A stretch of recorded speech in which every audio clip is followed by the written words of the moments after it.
Selamat malam, Oh, Mas iya. Joko. Selamat malam, Pak Seto. Yang akan saya sampaikan di awal pertemuan ini, hal yang bisa dikatakan sangat penting untuk memahami apa yang tertulis di dalam Matius bab 11-12.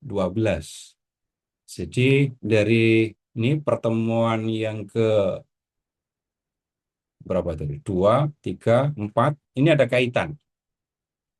Sekarang begini dulu. Yang ini yang tolong eh, perhatikan, nanti kalau nggak jelas boleh langsung bertanya yang ini ya. Di bab 3, bab 4, ya kita silahkan mengingat.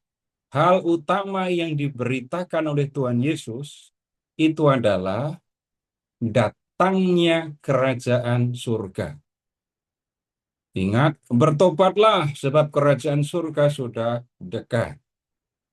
Nah, kemudian untuk membuktikan bahwa kerajaan surga itu sungguh sudah datang, Tuhan Yesus membuat berbagai macam mukjizat. Itu disampaikan di bab 8 dan bab 9. Mukjizat yang dibuat oleh Yesus, kalau begitu, menjadi bukti bahwa ucapan Yesus bahwa kerajaan surga itu sudah datang, sungguh-sungguh benar dan dapat dipercaya. Nah, banyak orang melihat mukjizat yang dibuat oleh Yesus. Yang diharapkan oleh Yesus jelas. Melihat mukjizat, orang kemudian percaya kepada pemberitaan yang disampaikan oleh Yesus, percaya juga kalau begitu kepada Yesus. Nah, di bab 11 dan bab 12, kita menemukan begini. Yang diharapkan Yesus, orang melihat mukjizat dan percaya. Nanti ada contohnya. Jadi, jadi yang diharapkan oleh Yesus itu orang melihat mukjizat lalu percaya. Tetapi nyatanya ada orang-orang yang melihat mukjizat tetapi tidak mau percaya. Yesus mengecam mereka.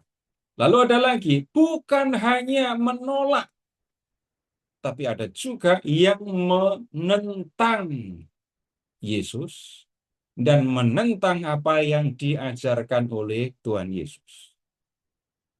Nah, ini Bapak Ibu yang kita perlu perhatikan karena memang ada jalan cerita, memang ada jalan pemikiran. Yesus memberitakan kerajaan surga, membuktikannya dengan mukjizat, kemudian mengharapkan orang percaya, tapi nyatanya ada yang menolak, bahkan menentang Yesus. Jelas Bapak Ibu, saudara-saudara semua? Ini kalau mau membaca sendiri tentu mungkin tidak akan sampai ke sini ya. Tapi bahkan Bapak Ibu mau kalian belajar atau membaca buku pun belum tentu sampai di sini. Kenapa saya bilang begitu? Saya menemukan rumusan ini tadi, rumusan ini yang saya sampaikan kepada Bapak Ibu ya, itu baru tadi sore ketika saya pulang kantor. Mau nyari di buku mana? Wong saya memahaminya baru pulang dari kantor ini tadi. Tapi memang seperti itu, memang itu yang benar. Jadi satu cerita dengan yang lain di dalam Injil Matius itu berkaitan satu sama lain, bukan berdiri sendiri-sendiri. Banyak orang beranggapan atau melihat mukjizat-mukjizat dengan berita ini dan itu seperti kumpulan cerita. Rupanya tidak begitu. Matius mau menunjukkan hal yang seperti saya sampaikan ini tadi. Baik, sampai di sini, apakah yang saya sampaikan bisa dipahami? Sederhana kok. Ya, jelas? Kalau belum boleh ulang lagi. Boleh diulang lagi. Jadi, yang diingat, Matius bab 3 dan bab 4. Itu Yesus memberitakan datangnya kerajaan surga. Kan Yesus dibaptis, lalu dicobai di padang gurun, balik ke Galilea, terus memberitakan, bertobatlah sebab kerajaan surga sudah dekat, gitu kan? Yesus memberitakan datangnya kerajaan surga. Nah, kemudian untuk supaya lebih jelas ya, Ibu ya, tolong ke Injil Matius bab 4. Matius bab 4, lihat ke ayat 17. Sudah. Ya, sejak itu Yesus mulai memberitakan bertobatlah sebab kerajaan surga sudah dekat, gitu kan? Kemudian silahkan ke ayat 23. Masih bab 4, sekarang ayat 23. Yesus pun berkeliling di seluruh Galilea. Ia mengajar dalam rumah-rumah ibadat mereka dan memberitakan Injil kerajaan. Nah, untuk membuktikan, menjelaskan Injil kerajaan, datangnya kerajaan surga tadi, lihat, Yesus menyembuhkan orang-orang dari antara bangsa itu dari segala penyakit dan kelemahan. Itu ayat 24. Lalu tersebarlah berita tentang dia di seluruh Syria, dan dibawalah kepadanya semua orang yang buruk keadaannya, menderita berbagai penyakit dan sengsara, dan yang kerasukan setan, yang sakit ayan, dan yang lumpuh. Yesus menyembuhkan mereka. Nah, Yesus yang membuat mukjizat ini dikisahkan lebih lanjut di bab 8, bab 9. Jadi bab 3, bab 4, Yesus memberitakan datangnya kerajaan surga. Bab 8, bab 9, Yesus membuktikan bahwa kerajaan surga sudah datang. Nah, ini yang kita diskusikan di pertemuan yang lalu kan. Mukjizat tidak berdiri sendiri-sendiri. Tujuan Yesus bukan menyembuhkan orang sakit, bukan membangkitkan orang mati, tetapi membuktikan, menunjukkan bahwa kerajaan surga sudah datang. Nah, kalau Yesus sudah memberitakan, lalu Yesus sudah membuktikan bahwa beritanya benar, yaitu kerajaan surga sudah dekat datang, maka yang diharapkan Yesus adalah orang menjadi percaya, melihat mukjizat, lalu menjadi percaya. Nyatanya ada yang menolak berita tentang kerajaan surga, melihat mukjizat, tapi nggak percaya bahwa kerajaan surga sudah datang, nggak percaya kepada Yesus. Berikutnya, bukan hanya menolak, tapi bahkan menentang Yesus dan ajarannya. Itu yang disampaikan di bab 11 dan bab 12. Begitu, Bu. Ya, jelas, Pak. Terima kasih. Baik, ya. Ini harus jelas. Kalau nggak jelas, nanti kehilangan jalan cerita dan hanya melihat mati sebagai kumpulan cerita tentang Yesus nanti. Iya, Pak. Ya. Baru jelas bahwa yang dimaksud dengan kerajaan Allah sudah datang itu pembuktiannya dengan mujizat-mujizat itu tadi ya, Pak ya. Iya, itu diskusi kita di pertemuan yang lalu. Nanti kalau rekamannya sudah tersedia, silahkan dengarkan lagi ya, Bu, ya. Ya, siap. Terima kasih, Pak. Ya, mari. Sudah? Tapi Pak, yang di ayat 17 itu kan sudah dekat, bukannya sudah datang ya Pak ya? Kenapa ya? Iya, tapi yang saya sampaikan dipahami dulu, Pak. Ya, yang penting yang saya sampaikan ini dipahami dulu. Bapak bisa lihat bab 12 ayat 28. Ini saya singgung di pertemuan yang lalu juga. Berapa, Pak, ayat 28? Bab 12 ayat 28.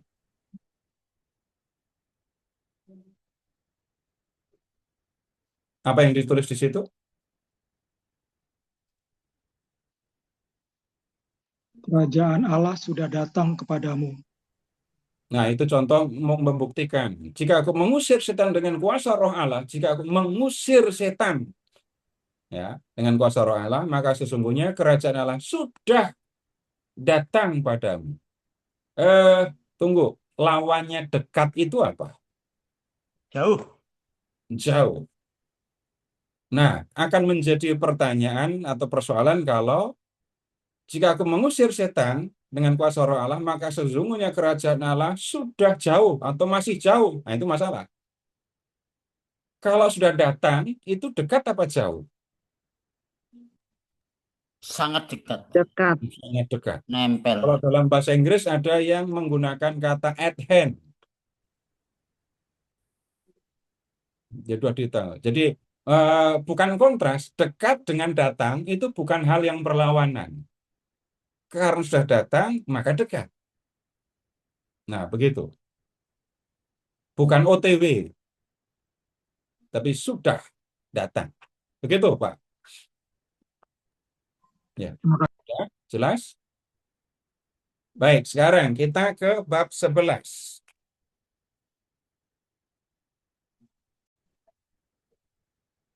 Silahkan ke bab 11 ayat 12, ayat 2. Kita sudah diskusi tentang Yohanes Pembaptis panjang lebar kan ya. Nah, Yohanes Pembaptis itu pernah mengecam Herodes Antipas karena sudah mengambil Herodes Antipas itu sudah mengambil istri Filipus, Herodias. Nah, karena sudah berlaku seperti itu, mengecam hal yang tidak benar yang dilakukan oleh Antipas, maka kemudian Yohanes dipenjara. Setelah Yohanes dipenjara, Yesus mulai memberitakan datangnya kerajaan surga. Nah, sekarang Yesus sudah berkarya ya. Yesus sudah mengajar, Yesus sudah membuat mukjizat. Nah, kemudian ayat 2. Di dalam penjara, Yohanes mendengar tentang apa yang dikerjakan Kristus. Lalu, ini Yohanes ya, menyuruh murid-muridnya bertanya kepadanya. Jadi Yohanes yang ada di dalam penjara mengutus murid-muridnya untuk menemui Yesus dan mengajukan pertanyaan. Pertanyaannya apa? Engkaukah yang akan datang itu? Atau haruskah kami menantikan orang lain? Yohanes pernah berkata, sesudah aku akan datang dia yang lebih berkuasa daripadaku. Membungkuk dan membuka tali kasutnya pun aku tidak layak. Alat penampi sudah ada di tangannya. Jadi kemudian gandum akan dimasukkan ke dalam lumbung, debu jerami akan dibakar. Nah, Yesus yang punya kuasa atas kerajaan Allah, punya kuasa atas kerajaan surga, punya kuasa untuk menghakimi itu. Nah, kemudian lihat jawaban Yesus. Yesus tidak menjawab, ya aku yang akan datang, nggak usah nungguin orang lain. Atau bukan, aku bukan orang yang kamu tunggu. Yesus nggak bilang begitu. Tapi Yesus berkata di ayat 4, pergilah dan beritahukanlah kepada Yohanes apa yang kamu dengar dan kamu lihat. Emangnya apa yang mereka lihat? Orang buta melihat. Orang lumpuh berjalan. Penderita penyakit kulit ditahirkan. Orang tuli mendengar. Orang mati dibangkitkan. Dan kepada orang miskin diberitakan kabar baik. Lihat yang aku lakukan dan kemudian ambil simpulan sendiri. Apakah aku yang akan datang itu atau orang lain? Nah, dari ucapan Yesus juga menjadi jelas. Kalau kamu mau tahu siapa aku, lihat yang aku kerjakan. Nah, aku datang untuk memberitakan datangnya kerajaan surga. Aku yang punya kuasa atas datangnya kerajaan surga. Dan lihat apa yang aku lakukan. Semua yang aku lakukan, mukjizat-mukjizat yang diceritakan di bab 8, bab 9, itu adalah bukti bahwa aku adalah raja kerajaan surga yang punya kuasa atas kerajaan surga. Nah, kemudian lihat ayat 6. Berbahagialah orang yang tidak menjadi kecewa dan menolak aku. Tidak kecewa dan menolak aku. Jadi yang disebut yang percaya itu, tolong cari padanan katanya. kecewa, dan menolak. Kok padanan kata, lawan katanya. Yang disebut berbahagia kalau begitu, yang percaya kepada Yesus, melihat mukjizat, terus percaya, terus menjadi puas, lega, senang, karena tahu kerajaan surga datang dalam diri Yesus. Itu yang diharapkan Tuhan Yesus ya. Nah, kemudian ayat 7, setelah murid-murid Yohanes pergi, mulailah Yesus berbicara kepada orang banyak tentang Yohanes. Ini siapa sebenarnya Yohanes itu? Untuk apa kamu pergi ke padang gurun? Melihat buluh yang digoyangkan angin enggak? Ya ada, buluh yang digoyang angin di gurun jelas ada. Tapi masa ke padang gurun cuma melakukan itu? Atau untuk apa kamu pergi? Melihat orang yang berpakaian halus kah? Pasti bukan. Di gurun nggak ada orang yang berpakaian halus, karena orang yang berpakaian halus itu tempatnya di istana raja. 9. Jadi untuk apa kamu pergi? Melihat nabi kah? Benar. Aku berkata kepadamu, bahkan lebih daripada nabi. Yang dimaksudkan ini Yohanes ya. Yohanes itu lebih besar daripada nabi. Ayat 10, tentang dialah tertulis. Kita pernah melihat tapi di teks lain, di bab lain. Lihatlah, aku menyuruh utusanku mendahului engkau. Ia akan mempersiapkan jalan di hadapanmu. Yohanes lebih besar daripada para nabi karena dia dipilih oleh Tuhan untuk menyiapkan jalan baginya. Berikutnya, sesungguhnya aku berkata kepadamu, ini menunjukkan Yohanes yang lebih besar daripada para nabi menurut Yesus. Di antara mereka yang dilahirkan oleh perempuan, tidak pernah tampil seorang yang lebih besar daripada Yohanes Pembaptis. Jadi Yesus menunjukkan Yohanes adalah orang yang paling besar di mata Yesus. Ya. Tetapi lihat catatannya, yang terkecil dalam kerajaan surga lebih besar daripada dia. Kemudian itu tunggu dulu. Sejak tampilnya Yohanes Pembaptis hingga sekarang, kerajaan surga diserbu dan orang yang menyerbunya mencoba merebutnya. Sebab semua kitab nabi-nabi dan Taurat bernubuat hingga tampilnya Yohanes. Dan jika kamu menerimanya, lihat, dialah Elia yang akan datang itu. Jadi Bapak Ibu yang tolong diperhatikan di bagian ini tadi, Yohanes lebih besar daripada para nabi, Yohanes lebih besar daripada semua orang lain. Ya. Kemudian sekarang ayat 16. Dengan apakah akan kuumpamakan orang-orang zaman ini? Mereka seumpama anak-anak yang duduk di pasar dan berseru kepada teman-temannya. Kami meniup seruling bagimu, tetapi kamu tidak menari. Kami menyanyikan kidung duka, tetapi kamu tidak bergabung. Kita perhatikan syair lagu ini ya, atau seruan anak-anak yang di pasar ini. Kami meniup seruling, kamu tidak menari. Harusnya, kalau aku meniup seruling, apa yang harus kamu lakukan? Menari. Nari. Nah, kalau di sini nggak begitu cocok ya, dengar musik, dengar suling terus nari itu enggak. Tapi kalau di antara teman-teman saya kalau dengar suara gendang, udah kepala, tangan sudah bergerak. Itu sampai tangan merogoh saku, ngambil uang, diberikan kepada yang dia temani nyanyi. Waduh. Itu yang suka nyawer itu kan begitu. Nyawer. Teman-teman saya ada yang kadang melakukan itu. Jadi bukan dengar suara suling memang, tapi dengar suara gendang. Nah, yang dimaksudkan ini anak-anak ini meniup seruling. Yang harusnya yang mendengar suara seruling harusnya ikut nyanyi, ikut nari.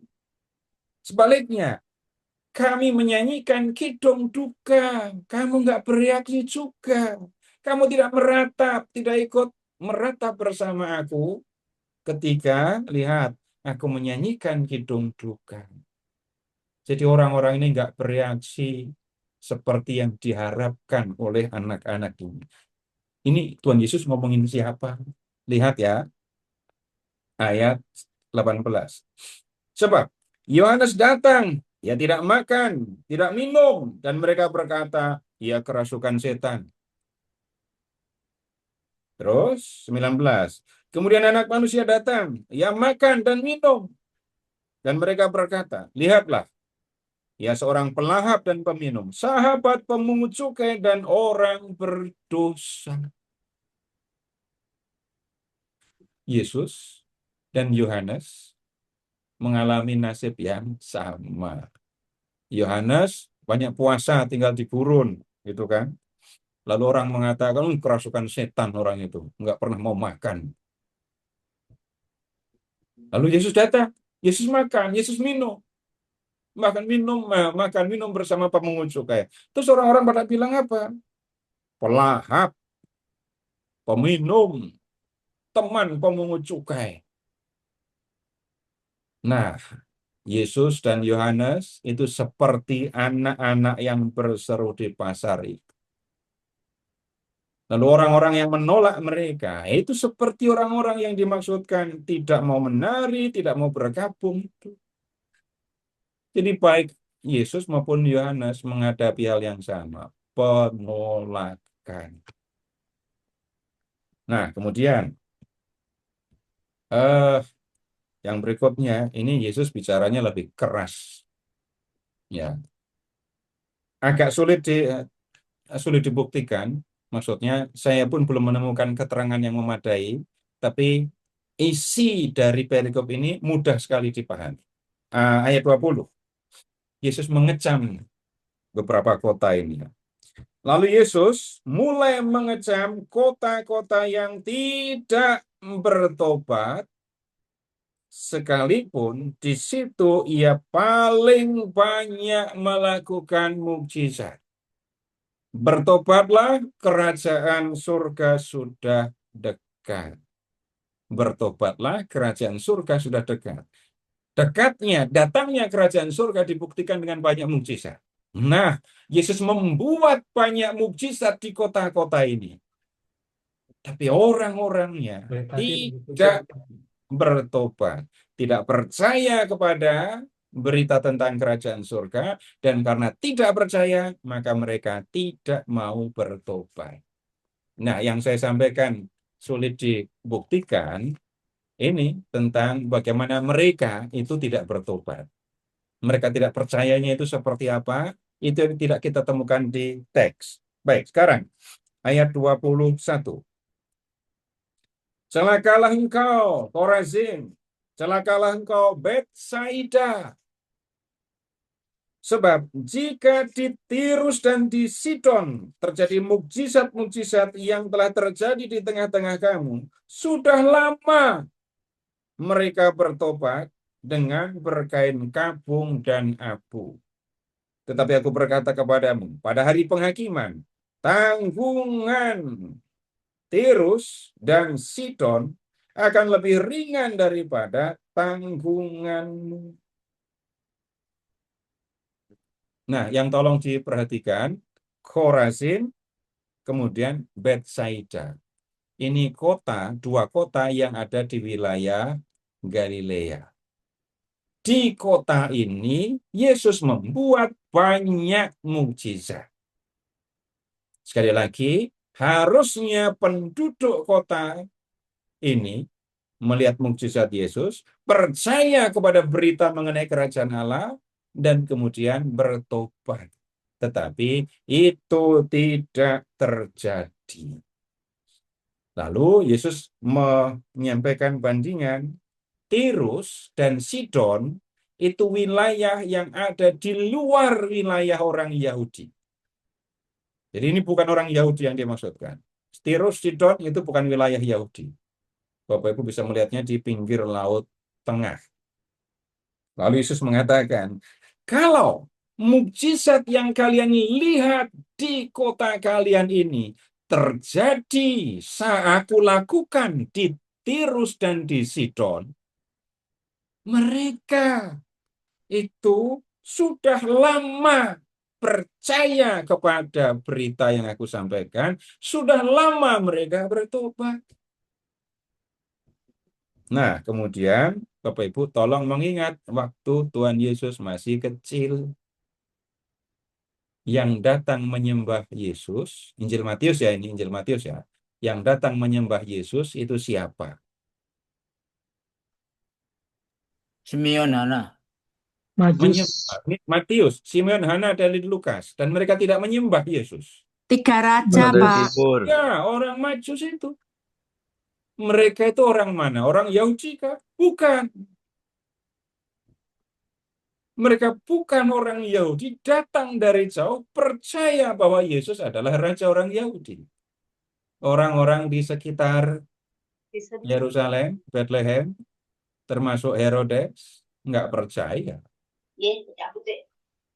Nah, ingat dalam diskusi tentang masa kanak-kanak Yesus, apa yang disampaikan dalam kisah masa kanak-kanak Yesus itu juga cerminan apa yang terjadi dengan Yesus setelah dewasa. Nah, kemudian sekarang begini, ayat 22. Pada hari penghakiman, tanggungan Tirus dan Sidon lebih ringan daripada tanggungan. Nah, sekarang begini ilustrasinya. Bapak Ibu pernah menghukum anak-anak? Ya, yang pernah, yang nggak pernah jangan jawab dan nggak usah berusaha.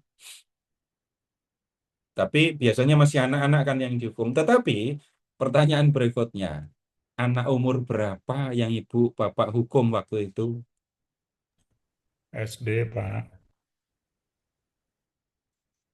SD kelas 1. Ada yang sebelum SD? Bisa jadi ada. Tapi ada nggak yang menghukum anak yang masih 2 tahun? Kenapa kok nggak Istri. dihukum anak 2 tahun? Belum ngerti kali, Nah, Pak. perhatikan kalimat itu. Belum ngerti.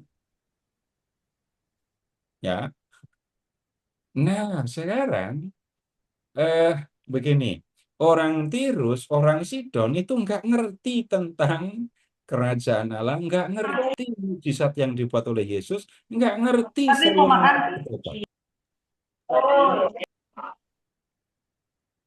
Ya. Sedangkan orang Khorazim, orang Betsaida itu jelas mendengar Yesus berkata, bertobatlah, kerajaan Allah sudah dekat. Mereka melihat bukti-bukti kalau kerajaan Allah sudah dekat. Sehingga ketika mereka harus menghadap pengadilan Tuhan, iya, orang-orang Yahudi di kota ini harus bertanggung jawab. Mereka ngerti kok, kenapa nggak percaya? Mereka melihat bukti kok, kenapa nggak dipercaya? Itu maksud kalimat, orang Tirus dan Sidon lebih ringan tanggungannya. Ya, kemudian berikutnya, ini lebih nggak nyaman lagi ini, ayat 23. Apakah adapun engkau, Kapernaum, apakah engkau akan dinaikkan sampai ke langit? Tidak. Engkau akan diturunkan sampai ke dunia orang mati. Ini Bapak Ibu nggak bisa memahami harafiah. Kota diturunkan sampai ke dunia orang mati. Oh, nyatanya sekarang sampai sekarang masih ada di pinggir danau. Bukan begitu memahaminya. Jadi kota Kapernaum direndahkan. Kenapa? Sebab jika di Sodom terjadi mukjizat-mukjizat yang telah terjadi di tengah-tengah kami, kota itu tentu masih ada sampai hari ini. Semua tahu tentang kota Sodom dan Gomora. Kota itu dihancurkan di zaman Abraham karena mereka penduduknya ya tidak hidup mengikuti yang dikehendaki Tuhan, mereka hidup dalam dosa. Karena itu mereka dihukum, dan hukumannya Bapak Ibu bisa lihat di kitab Kejadian bab 19 itu ya. Kota itu dihancurkan, penduduknya habis. Ya. Kemudian Yesus mengatakan, Kapernaum itu sudah melihat banyak mukjizat yang dilakukan oleh Yesus. Kalau mukjizat yang dibuat oleh Yesus itu dilakukan di kota Sodom, maka kota Sodom akan bertobat dan mereka tidak akan dihancurkan. Tapi mengherankan bahwa Kapernaum yang melihat mukjizat yang dilakukan oleh Yesus itu tidak percaya kepada Yesus. Nah, aku berkata kepadamu, pada hari penghakiman, tanggungan tanah Sodom akan lebih ringan daripada tanggunganmu. Nah, Bapak Ibu, ucapan Yesus ini bukan kemudian mengarah kepada orang Tirus, orang Sidon, atau bahkan orang Sodom. Tetapi kepada orang-orang Yahudi, khususnya yang disebut di teks ini ya, Korasim, Betsaida, kemudian Kapernaum. Mereka melihat mukjizat Yesus. Tapi mereka menolak untuk percaya, dan karena tidak mau percaya, mereka pun tidak mau bertobat. Nah, yang saya sampaikan di awal tadi, Bapak Ibu, yang sulit untuk dibuktikan karena teks tidak ditulis, bagaimana orang-orang di Korasim, Betsaida, dan kemudian Kapernaum itu menolak Yesus. Ya, tapi ya nggak usah terlalu dibingungkan, mau cari kemana juga sampai sekarang saya belum menemukan kalau di Injil Matius. Tapi yang kita perlu perhatikan, Yesus mengecam orang-orang yang tidak percaya kepadanya, sudah mendengar, sudah melihat, tapi menolak untuk percaya. Risiko dari penolakan itu harus mereka tanggung. Ini penolakannya. Nah, kemudian berikutnya, bentar. Yang kalimat berikutnya ini ada yang aneh memang. Tapi kemudian ya ini yang ternyata dikerjakan oleh Tuhan dan kemudian ini yang terjadi. 25. Pada waktu itu berkatalah Yesus, aku bersyukur kepadamu Bapa Tuhan langit dan bumi karena semuanya itu engkau sembunyikan bagi orang bijak dan pandai, tetapi engkau nyatakan kepada orang kecil. Ya Bapa itulah yang berkenan kepadamu. Semua telah diserahkan kepadaku oleh Bapakku dan tidak seorang pun mengenal anak selain Bapa. Dan tidak ada seorang pun mengenal Bapa selain anak, dan orang yang kepadanya anak itu berkenan menyingkapkannya. Lihat ayat 25. Aku bersyukur kepadamu, Bapa, Tuhan langit dan bumi, karena semuanya itu engkau sembunyikan bagi orang bijak dan pandai, tetapi engkau nyatakan kepada orang kecil. Semuanya itu. Nah, Bapak Ibu, kita tidak menemukan di dalam kalimat apa maksud dari semua itu. Dan ini harus dipahami secara menyeluruh dalam Injil Injil Matius. Ingat yang kita diskusikan dari bab 3, bab 3, 4, kemudian 8, 9. Ini bicara tentang kerajaan surga. Jadi kata semuanya itu, yang dimaksudkan itu adalah kerajaan surga. Berita tentang kerajaan surga, kebenaran tentang kerajaan surga, itu dikatakan disembunyikan bagi orang yang bijak dan pandai, tetapi dinyatakan kepada orang-orang kecil. Nah, mencari orang bijak dan pandai, orang kecil, Bapak Ibu jangan cari di Jakarta. Carinya di Injil Matius, carinya di antara orang Yahudi di zaman itu. Siapa orang yang dipandang bijak dan pandai? Orang-orang terkemuka di antara orang Yahudi. Ada ahli Taurat, orang Farisi, para imam. Mereka pada nggak ngerti berita tentang kerajaan surga. Yang mengerti, orang-orang kecil. Ini siapa? Bapak Ibu lihat yang mengikuti Yesus. Sekarang misalnya ya, ketika Yesus mengajar, banyak orang ikut. Banyak orang ikut terus mendengarkan Yesus. Misalnya ketika Yesus sampai ke satu tempat, lalu menyampaikan khotbah, lalu khotbah di bukit. Apakah ada orang Farisi, ahli Taurat, imam-imam yang ikut duduk mendengarkan Yesus? Enggak. Kalau mereka datang di satu tempat, nanti kita akan lihat, mereka bukan mau mendengarkan Yesus kok. Nah, orang-orang kecil yang datang mendengarkan Yesus, mereka itulah yang mengerti ya berita tentang kerajaan surga. Dan Yesus mengatakan kebenaran tentang kerajaan surga itu dinyatakan oleh Bapa kepada orang-orang kecil. Jadi yang mengikuti Yesus, yang percaya kepada Yesus, itu malah orang-orang kecil. Nanti malah orang-orang yang dipandang bijak, orang-orang pintar, masih minta tanda dari Yesus. Nah, kemudian sekarang kita pindah ke ini orang-orang yang menentang Yesus. Lihat, orang bijak, orang pandai dalam masyarakat Yahudi waktu itu, mereka yang nggak percaya kepada Yesus. Tapi sebelumnya Bapak Ibu, kalau ada yang perlu diklarifikasi, silahkan disampaikan. Saya bicaranya agak cepat ini tadi. Kalau ada yang perlu diklarifikasi, silahkan disampaikan. Silahkan Pak Ferry. Ya, baik. Terima kasih Pak Seto. Baik Bapak Ibu, jika ada yang ingin ditanyakan, Saya mau silakan, tanya, Pak. boleh Ibu Maria. Heeh. Silakan Ibu Maria. Pak, sebenarnya menarik itu ya, bahwa eh, bangsa-bangsa lain itu menanti-nantikan Mesiasnya orang Yahudi apa ya? Kayak yang orang Majus yang kayak gitu ya. Itu sebenarnya ininya apa ya, Pak ya? Backgroundnya apa gitu? Apa faktor yang menyebabkan itu apa gitu?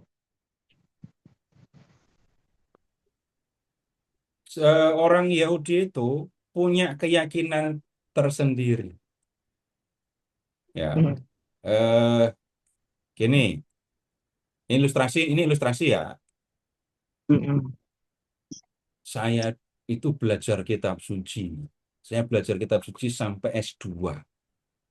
S1 saya belajar teologi, saya sudah belajar kitab suci. Kemudian S2 saya belajar teologi kitab suci juga. Tapi kemudian ketika saya mulai mengajar, banyak yang nggak mau terima saya. Kenapa? Orang Katolik loh ya, bukan orang lain. Kenapa? Karena orang Katolik sudah punya pemahaman di pikiran masing-masing yang harusnya ngajar kitab suci itu Romo. Begitu apa enggak? Sekarang sudah banyak berubah ya. Saya sudah ngalami banyak Ya, perubahan. Dulu, Pak. Iya, dulu. Termasuk ketika saya menulis buku awal-awal dulu, ada satu paroki yang mengatakan ini tulisannya bagus, isinya bagus. Sayang, bukan klerus, Apa itu? bukan Romo. Jangan tanya paroki mana, saya nggak peduli sudah. Tapi kalimat itu jelas, saya baca kok. Nah, orang Katolik sudah punya pemahaman sendiri kan. Kitab suci itu dalam tanda kutip, kewenangan para imam, kewenangan para uskup, bagian dari magisterium. Kalau awam mengajar kitab suci, ini susah untuk diterima. Nah, kemudian, orang-orang Yahudi pada zaman Yesus, itu punya pemahaman sendiri tentang Mesias, tentang kerajaan surga. Ya. Misalnya ya, yang disebut Mesias itu harusnya memimpin orang Yahudi untuk perang. Yang lain lagi, yang harusnya Mesias itu harusnya mengajar orang untuk hidup menurut hukum Taurat. Yang dikerjakan Yesus nggak pernah perang, ada kesempatan untuk mengalahkan musuh, nggak diambil kesempatan itu. Kemudian habis itu Yesus juga malah melanggar hukum Taurat, ngajak orang untuk melanggar hukum Taurat. Kemudian yang berikutnya, yang punya. Ini, Ibu tolong membuka Matius bab 23 ya. Ini yang lebih dekat dengan ilustrasi saya.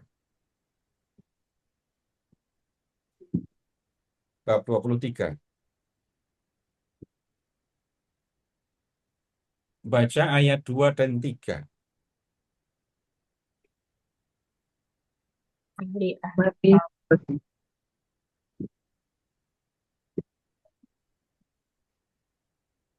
Sudah ketemu? Iya, sudah. sudah. Ahli-ahli Taurat dan orang-orang Farisi telah menduduki kursi Musa. Sebab itu, lakukan, pelihara segala sesuatu yang mereka ajarkan kepadamu.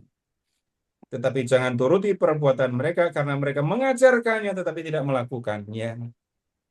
Untuk urusan Taurat, yang paling paham Taurat itu ahli Taurat.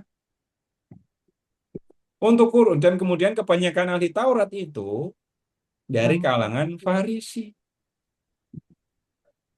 Jadi yang bisa dikatakan paling paham tentang Taurat itu orang Farisi, tapi yang lebih dari mereka itu bukan orang Farisi pada umumnya, tetapi orang-orang Farisi yang menjadi ahli Taurat. Yesus hanya rabi di kalangan mereka. Begitu, Bu. Iya, tapi bangsa-bangsa lainnya itu loh, Pak.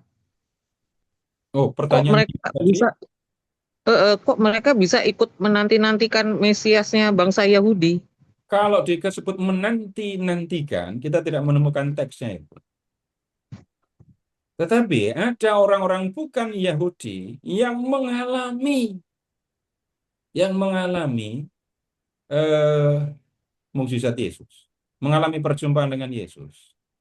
Ibu ingat ada perempuan Sirofenisia, Heeh. ya. Perempuan itu loh, ini orang Venesia, dikatain tidak layak memberikan roti untuk anak-anak dan tidak layak mengambil roti yang untuk anak-anak dan memberikannya kepada anjing. Ibu itu jawab, benar Tuhan, tapi anjing di bawah meja hidup dari remah-remah yang jatuh dari meja tuannya. Ya, yang lain lagi, silahkan mengingat ada perwira Romawi, perwira Italia, yang siapanya itu yang sakit itu. Yesus Hambanya. mengatakan, tidak pernah aku temukan iman sebesar ini di antara orang Israel. Gitu kan? Nah, kemudian yang berikutnya lagi, silahkan ke Gerasa. Ada orang yang kerasukan roh-roh jahat, kerasukan legion itu. Ya, orang yang kerasukan itu mengalami mukjizat Yesus. Dan kemudian dia ingin ikut Yesus, tapi Yesus mengatakan nggak usah. Tapi dia mendapatkan misi yang penting, apa itu? Memberitakan Sekarang bagus. apa yang kamu alami, beritakan bagaimana Allah mengasihi.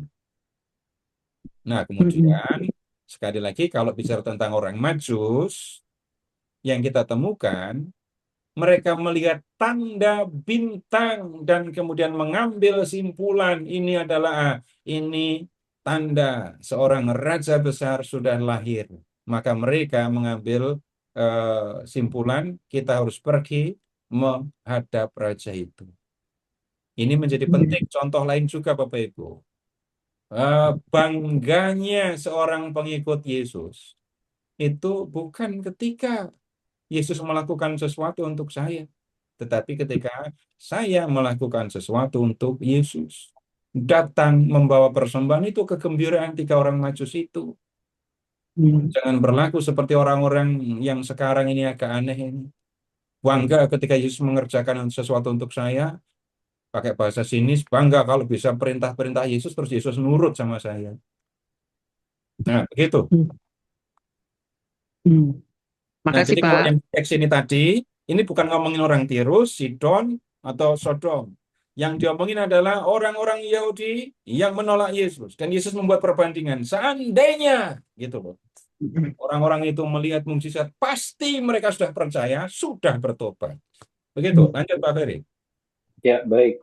Ibu Neni sudah angkat tangan, silakan Ibu Ya, Neni. Pak Ferry, mohon maaf tidak buka kamera ya, Pak. Ya, Ya, silakan Bu. Pak Seto, ini saya belum jelas yang mengenai tadi bab 11 ayat 24 itu yang pada penghakiman tanggungan tanah Sodom akan lebih ringan daripada tanggunganmu. Apakah ini berkaitan dengan tadi yang disebutkan mereka mendapatkan mukjizat tetapi melihat tetapi tidak percaya begitu, Pak. Balik lagi, ini perbandingan dan pengandaian. Hmm, Sodom sudah nggak ada, ya hmm, kan? ya. Seandainya mereka melihat mukjizat yang aku buat dan kamu lihat, Sodom pasti sudah bertobat dan Hmm. tidak dihukum. Nah, begitu maksudnya. Oh ya. Sama, jadi paralel ini ya. Eh, bentar, yang di Tirus dan Sidon dengan Sodom tadi itu paralel, sama isinya. Dengan kata lain sebenarnya dengan membuat perbandingan ini kan kalau menggunakan isi Alkitab nggak ada kan kota yang lebih jahat daripada Sodom. Nggak ada yang lebih jahat dari Sodom. Mereka aja loh kalau lihat mukjizatku, mereka akan percaya. Jadi kamu ini ya, orang-orang Kapernaum keterlaluan. Kalimat sinisnya lebih buruk daripada orang Sodom yang dianggap paling jahat. Karena melihat mukjizat, mendengar berita tentang kerajaan Allah, tapi tidak mau percaya. Begitu, Bu. Ya, makasih Pak Seto. Ya. Baik. Bapak Boleh Ibu tanya? dipersilakan. Boleh silakan Ibu. Ya. Nggak buka kamera juga ya Pak, mohon Ya, maaf. ya Bu. Pak Seto boleh dijelaskan mengenai yang bab 11 ayat 19 itu di bawahnya ada kata-kata tetapi hikmat Allah dibenarkan oleh perbuatannya. Saya Ya, masih belum jelas maksudnya apa. itu tadi saya memang tidak mengambil, saya ngambil ke pokoknya dulu, Ibu. Oh, Kenapa? Kalau saya ambil lebih detail lagi, nanti akan ketemu yang beda-beda. Ini nanti kalau masih ada waktu saya akan tanggapi, Bu ya. Tapi iya kalau baik. saya sampaikan di tengah begini, alur pemikirannya nanti bisa kabur. Hmm. Nanti saya kalau masih ada waktu saya akan tanggapi. Jadi bab berapa tadi, Bu? 11 ayat 19. 11 ayat 19. Kalimat terakhir, Pak. Ya. Sama mungkin Atau tadi yang atau nggak usah lama-lama lagi, tapi ini kan sederhana saja. Apa yang kebenaran yang mau disampaikan oleh Tuhan Yesus itu kan tampak di dalam mukjizat yang dilakukannya. Tapi kalau tentang hikmatnya dan seterusnya, yang itu detailnya enggak. Tapi perhatikan dikerjakannya. Ini ngomongin Yesus kan? Hikmat itu dibenarkan oleh yang dikerjakannya. Hikmat yang diberitakan, disampaikan oleh Tuhan Yesus menjadi nyata, dibuktikan di dalam yang dikerjakannya. Ya, apa itu mukjizat? Udah begitu aja, Bu, memahaminya. Baik, baik. Bisa dipahami? Ya, baik Pak. Ya. Kaitan antara ucapan dengan pekerjaan. Ya, ya, masih ada? Silahkan. masih ada Kak, Bapak Ibu? Boleh saya Pak Ferry? Iya, silakan Pak Oki. Eh, Pak, saya belum jelas mengenai yang ayat 11 dan 12. Yang 11 ini terutama siapa yang dimaksud dengan terkecil dalam kerajaan surga. Dan terus ayat 12 itu kerajaan surga diserbu dan orang yang menyerbunya mencoba merebutnya. Yang dimaksud yang berusaha menyerbu dan merebutnya itu siapa dan tujuannya untuk apa merebut kerajaan surga itu, Pak? Nah, itu kan memang saya tidak menjelaskan, Pak. Oh, oke. Ya kan? Saya Ya. hanya membacanya tadi. Oh. Ya, nanti itu contoh. Ini kalau yang ini nanti dulu. Kalau masih ada waktu nanti saya akan sampaikan. Ya. Baik, Pak. Terima kasih. Ya. Apakah masih ada tanggapan atau pertanyaan? Sudah Kalau jelas. nggak ada, lanjut aja ya.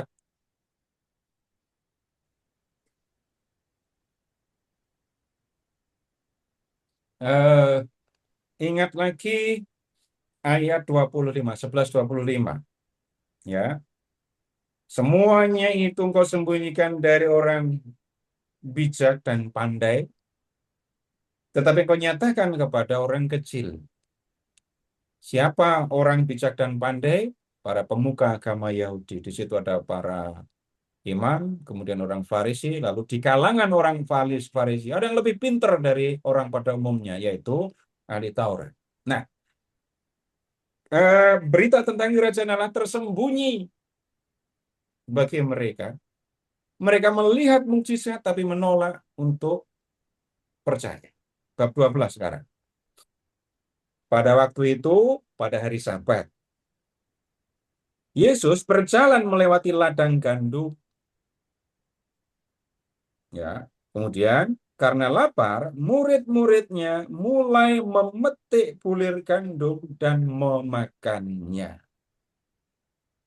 Nah, melihat itu, berkatalah orang-orang Farisi kepadanya, kepada Yesus ya, lihatlah murid-muridmu melakukan sesuatu yang tidak diperbolehkan pada hari Sabat. Jadi tindakan para murid memetik gandum, kemudian memakannya, itu bukan pencurian ini ya. Ini bukan pencurian. Saya tetap belum ngerti rasanya gandum mentah itu seperti apa. Bapak Ibu ada yang tahu? Gandum ya, bukan beras. Kok bisa orang memetik gandum, lalu mengupas kulit dari bulir gandum, terus makan biji gandumnya itu. Itu yang saya belum tahu. Nah, sekarang Bapak Ibu tolong membuka kitab Ulangan bab 23.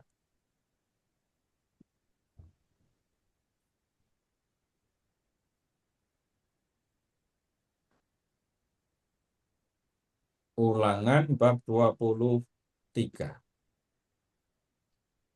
Ayat 24 dan 25.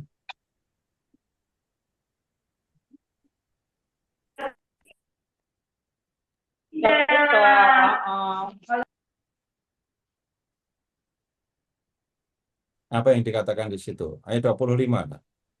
apabila engkau melalui ladang gandum bersamamu yang belum dituai, engkau boleh memetik bulir-bulirnya dengan tanganmu. Tetapi sabit tidak boleh kau ayunkan kepada gandum sesamamu itu. Jadi yang dilakukan oleh para murid nggak salah. Murid itu memetik lalu memakannya.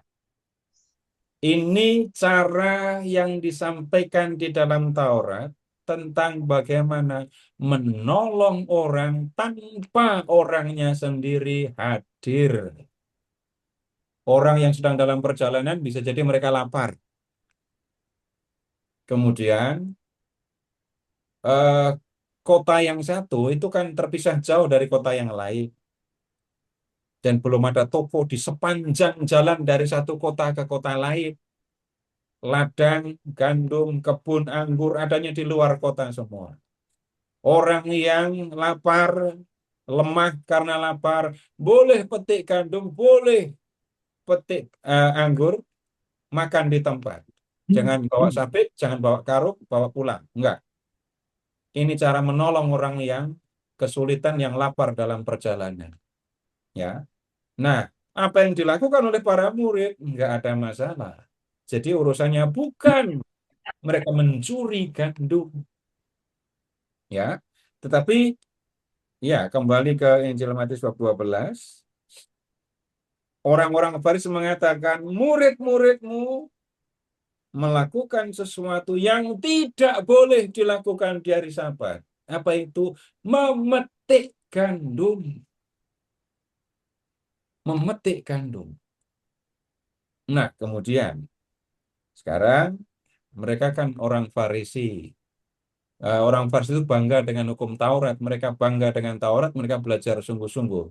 Paulus, orang Farisi, pernah mengatakan tentang pendirian terhadap hukum Taurat, aku orang Farisi.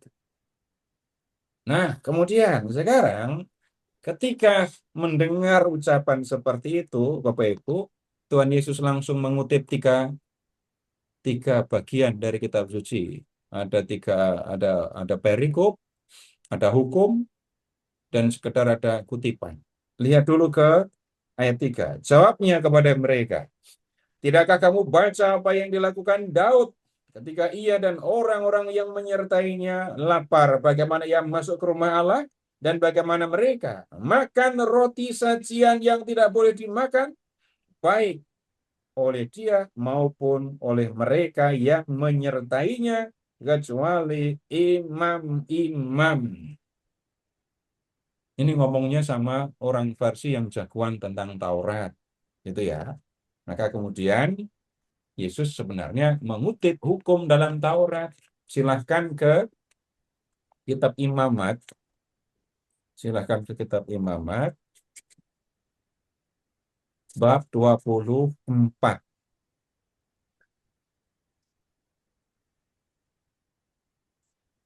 Imamat 24.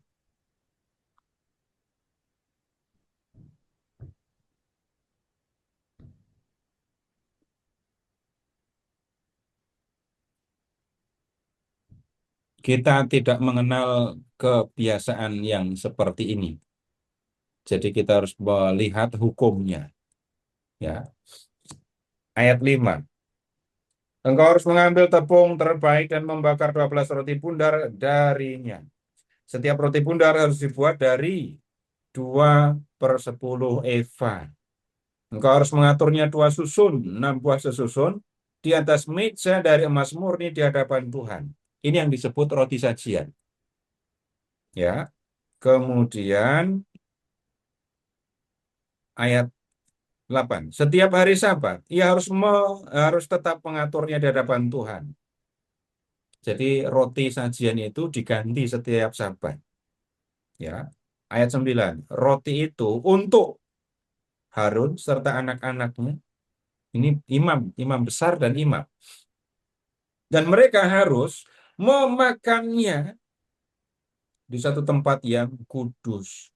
Sebab itulah bagian maha kudus baginya dari segala korban api bagi Tuhan.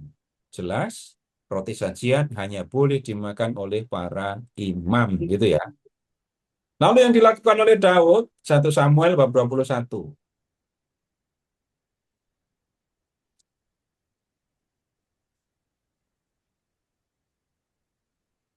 Bab berapa, Pak? 21.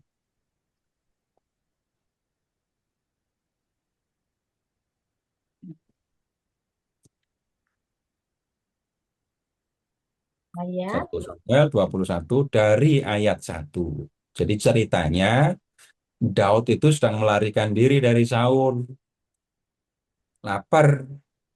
Lalu dia pergi ke tempat suci di Nob. Nama tempatnya Nob. Kemudian sekarang lihat ayat 3. Sekarang apa yang ada padamu? Berikanlah kepadaku 5 roti atau apa saja yang ada. Udah lapar ini ya. Lalu imam jawab, nggak ada roti biasa, hanya ada roti kudus yang disebut di Imamat 24 tadi. Ya. Kemudian ayat 6, lalu imam itu memberikan kepadanya roti kudus karena tidak ada roti di sana kecuali roti sajian. Pertanyaannya sederhana. Daud melanggar hukum Taurat apa enggak? Hmm? Iya. iya, Imamat 24 tadi gimana bunyinya? roti sajian untuk imam besar, imam. Iya. Nah, Daud? Imam besar, Bukan. Daud bukan imam. Bukan, Daud bukan imam. raja. Iya, dia raja. Tapi bukan imam. Nanti di diskusi atau di teologi yang lain, engkau adalah imam menurut peraturan Melkisedek. Nah, tapi enggak. Imam harus keturunan Harun. Dan Harun, para imam itu ya, dari suku Lewi. Daud dari suku Yehuda. Jadi yang dilakukan oleh Daud itu tidak sesuai dengan aturan yang di kitab Imamat 24 tadi. Kemudian sekarang silahkan balik ke Matius bab 12 ya.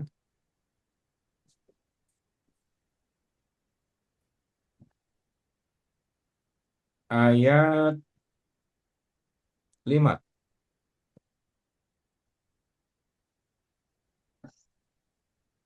Atau tidakkah kamu baca dalam kitab Taurat? Nah, ini lebih berat lagi ini ya. Bahwa pada hari-hari Sabat imam-imam melanggar kekudusan Sabat di dalam bait Allah namun tidak bersalah. Di sini ada yang melebihi bait Allah. Bapak Ibu tolong periksa ayat 5. Itu kutipan dari mana? Bilangan ketemu 12 ayat 5 itu Bilangan kutipan dari 28 ayat 9 sampai 10.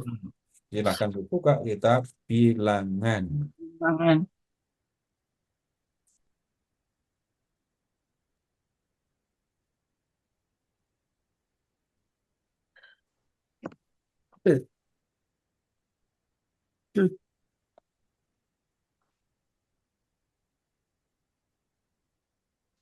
Bilangan berapa, Pak? 28.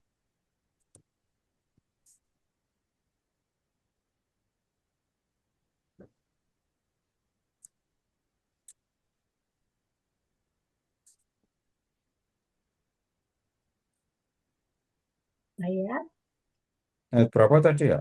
9 sampai 10. 9 sampai 10. Ya. Sudah ketemu?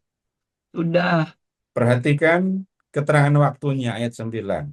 Pada hari Sabat harus dipersembahkan 2 ekor domba jantan berumur setahun yang tidak bercela, 2/10 eva tepung terbaik sebagai korban sajian yang diolah dengan minyak dan korban curahannya. Nah, ayat 10. Itulah korban bakaran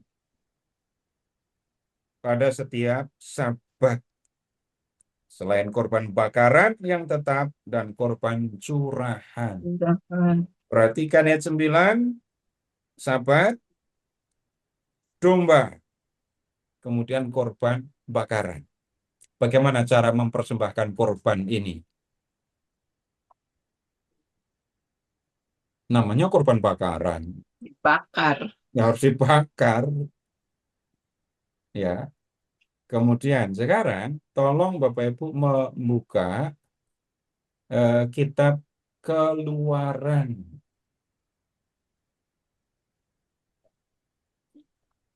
(35). Bu, lah ini kecepatan nggak Bu ini Bu? Kok mukanya jadi kelihatan tegang gitu?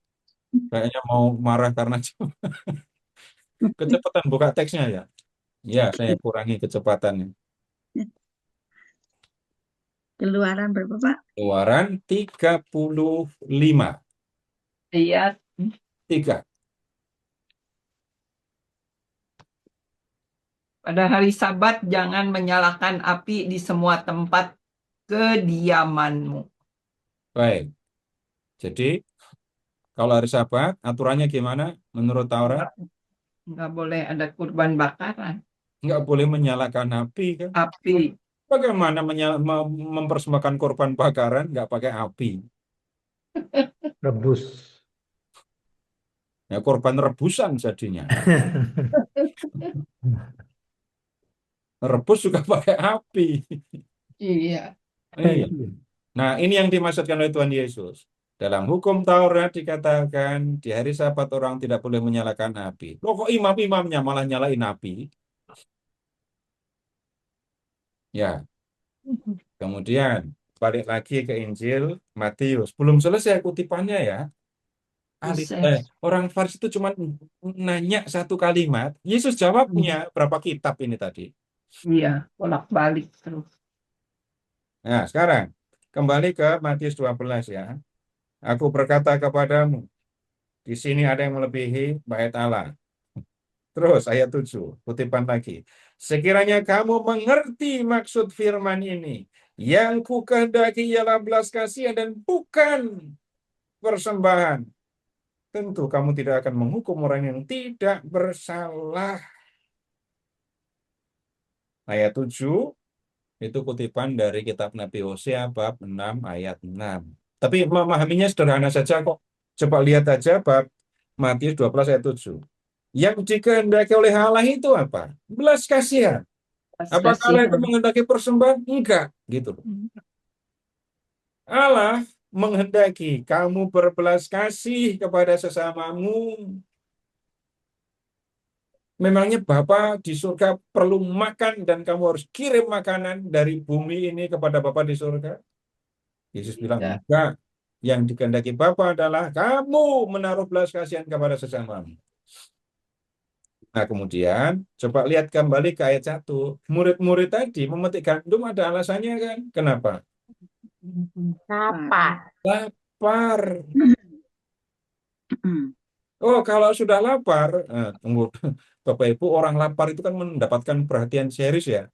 Laparnya itu bukan karena eh, bukan karena punya makanan tapi belum bisa makan, bukan itu orang lapar. Orang lapar itu memang nggak punya makanan, karena nggak punya makanan ya nggak bisa makan. Nah, ketika murid-murid memetik gandum tadi ya, ingat yang di kitab Ulangan 23 tadi. Pemilik ladang gandum sedang mengasihi tanpa dia sendiri hadir, yaitu ya membiarkan orang mengambil gandum di ladangnya untuk menghilangkan rasa lapar. Nah, kemudian Matius bab 12, terus sekarang ayat 9. Setelah pergi dari sana, dari ladang gandum itu ya, Yesus masuk ke rumah ibadat mereka, masuk sinagoga. Di situ ada seorang yang tangannya mati sebelah. Untuk dapat menuntut Yesus, mempersalahkan Yesus.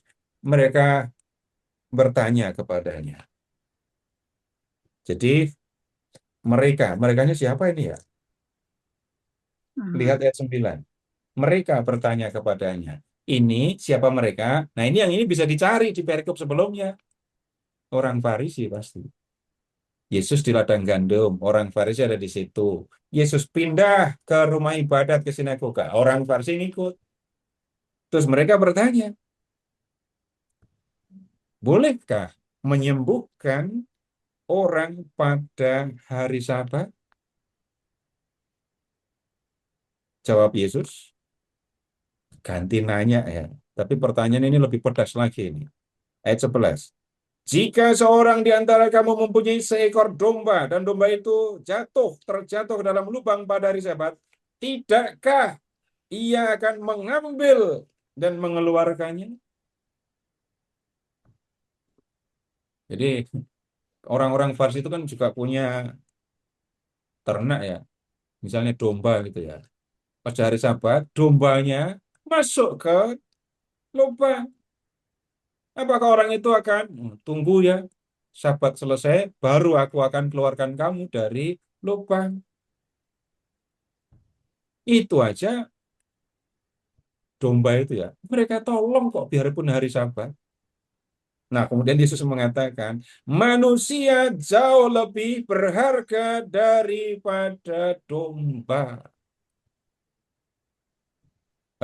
Begini, Bapak Ibu silahkan mengingat yang pernah sakit, yang mengalami rasa sakit, yang bukan sakit tapi kemudian mengalami kelemahan fisik, pernah nggak kemudian ke rumah sakitnya minggu depan saja? Gitu. Ada orang yang entah kena serangan jantung, entah kena ini tiba-tiba ada serangan stroke gitu. Minggu depan aja aku ke rumah sakitnya. Atau papa ke rumah sakitnya minggu depan aja ya. Gitu ngomongnya. Enggak. Baru meninggal. Jadi ketika orang yang sakit nggak akan disuruh menunggu diobati, tunggu atau menunda pengobatan. Ini ada orang yang tangannya mati sebelah. Berobatnya besok aja ya. Enggak bisa begitu.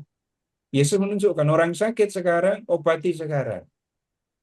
Dan kemudian Yesus mengatakan, manusia lebih berharga, jauh lebih berharga daripada domba. Domba masuk lubang aja kamu tolong di hari Sabat. Ini manusia jauh lebih berharga dari domba. Dia sakit, masa aku tidak menolong? Karena itu jelas, melakukan yang baik pada hari Sabat itu boleh. Karena Yesus sudah mengatakan begitu, lihat ayat 13. Yesus bicara kepada orang yang tangannya mati tadi. Ulurkan tanganmu. Orang itu pun mengulurkan tangannya, maka pulihlah tangannya itu dan menjadi sehat seperti tangan yang lain. Perhatikan Bapak Ibu cara Yesus menyembuhkan. Tangannya mati itu kan diam saja, nggak bisa diangkat, nggak ada tenaga untuk mengangkat gitu ya. Kemudian Yesus mengatakan, ulurkan tanganmu. Tangannya nurut, tangannya dengerin omongan Yesus, tangannya bisa diulurkan. Tunggu dulu, Bapak Ibu pernah bilang terima kasih kepada tangan, kepada kaki, kepada mata gitu enggak? Saya ngomong pribadi, saya tidak bicara tentang ilmu psikologi, fisika, dan lain enggak. Ya pribadi, tapi karena Benar. itu, karena diajarin, dong, Pak. Iya, tapi maksud saya, waktu belajar psikologi, Ibu nggak pernah diajari ngomong kayak gitu kan? Enggak, Enggak, orang tua pasti yang ngajarin. Kalau bukan. orang tua, orang ya yang urusan pribadi lah. Atau yang Ya, dianggap orang yang dekat. Bukan karena belajar di ilmu apa gitu, pasti enggak. waktu meditasi, Pak. Belajar meditasi di Pak Tamtomo dulu. Hmm. Kalau setiap malam suruh begitu, Pak, setiap organ gitu. Dari atas ke bawah. Jadi bilang, jadi urusannya bukan soal, sekali lagi bukan soal apa ya, sekali lagi psikologi atau biologi, enggak. Terima kasih kepada tangan, terima kasih kepada kaki. Juara. Orang lain kalau kita omongin bisa jadi nggak percaya kan, rasa aneh. Itu say I love you, I need you, and I thank you. Ya. Lanjutkan Ibu.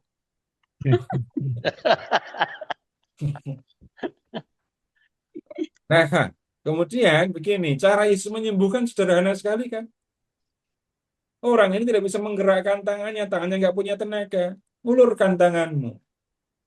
Orang itu tiba-tiba jadinya ya punya kekuatan untuk mengulurkan tangan.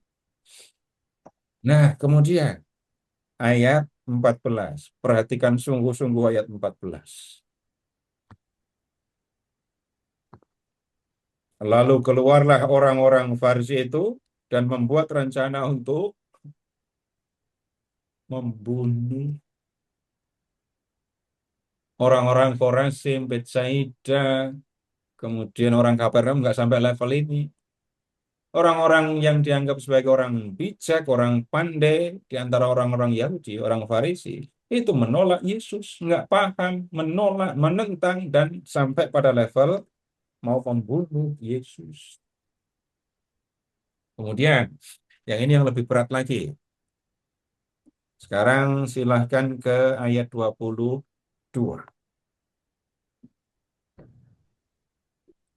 Kemudian dibawalah kepada Yesus seorang yang kerasukan setan. Orang itu buta dan bisu. Lalu Yesus menyembuhkannya sehingga orang bisu itu bisa berkata-kata dan melihat. Orang bisu, orang buta sekaligus ini ya, lalu bisa berkata-kata, bisa melihat.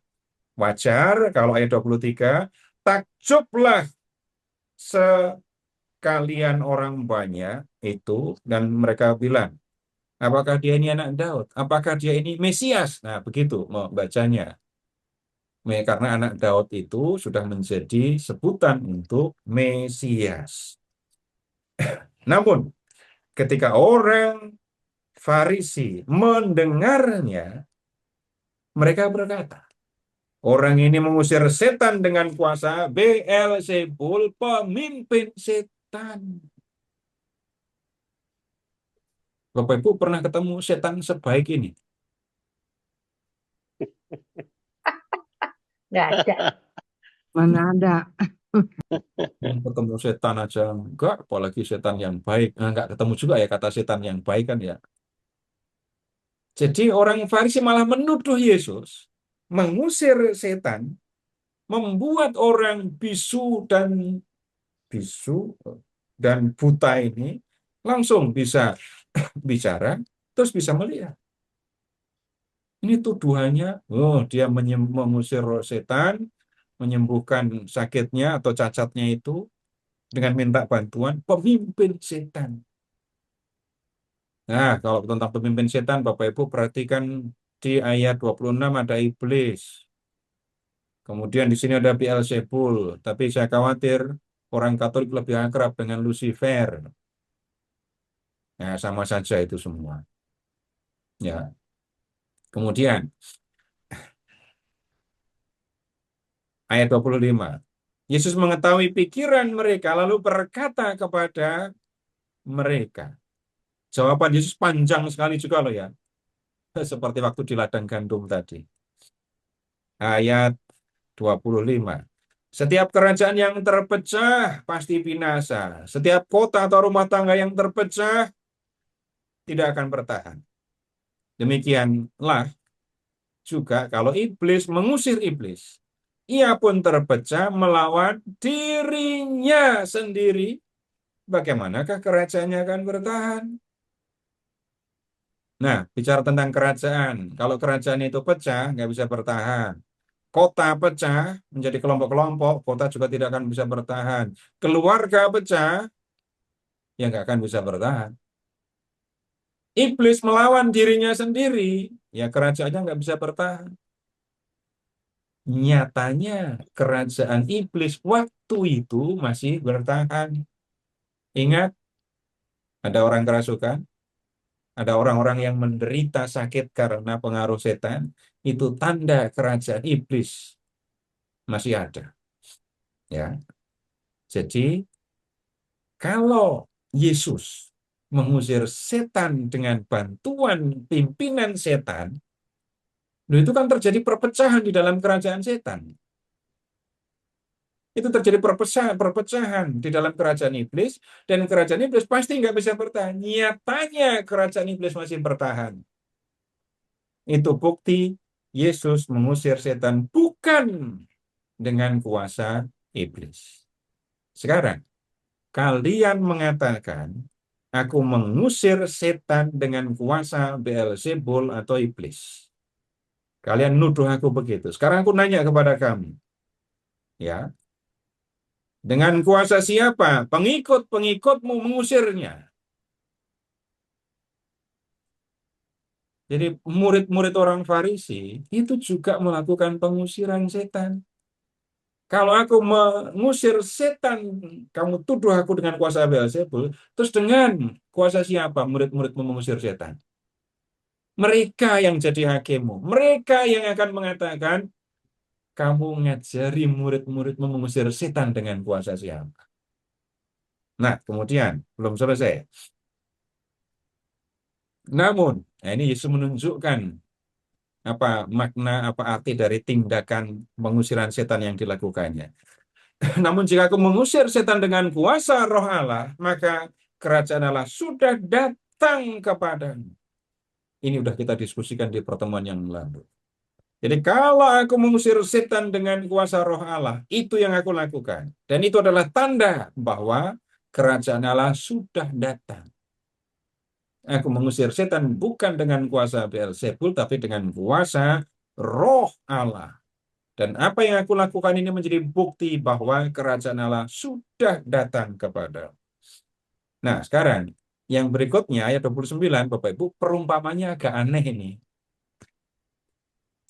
Atau bagaimanakah orang dapat memasuki rumah seseorang yang kuat dan merampas harta bendanya apabila ia tidak lebih dahulu mengikat orang itu, sesudah itu barulah ia merampok rumahnya. Ulang, bagaimanakah orang dapat memasuki rumah seorang yang kuat dan merampas harta bendanya apabila ia tidak lebih dahulu mengikat orang kuat itu. Sesudah itu, barulah ia merampok rumahnya. Jadi ada perampok, ada pemilik rumah, kemudian ada harta benda. Ini perumpamaan ini mengumpamakan apa, siapa?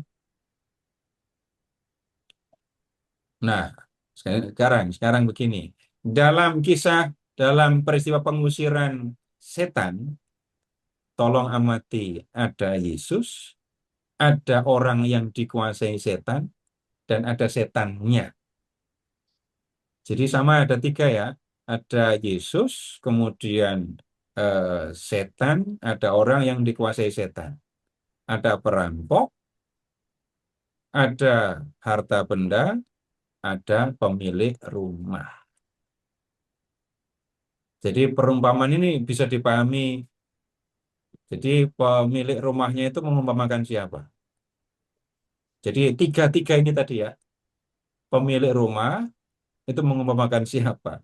Nggak akan nyangka kalau belum belajar. Atau sulit terima. Pemilik rumah itu setan. Yesus. Pemilik rumahnya itu setan.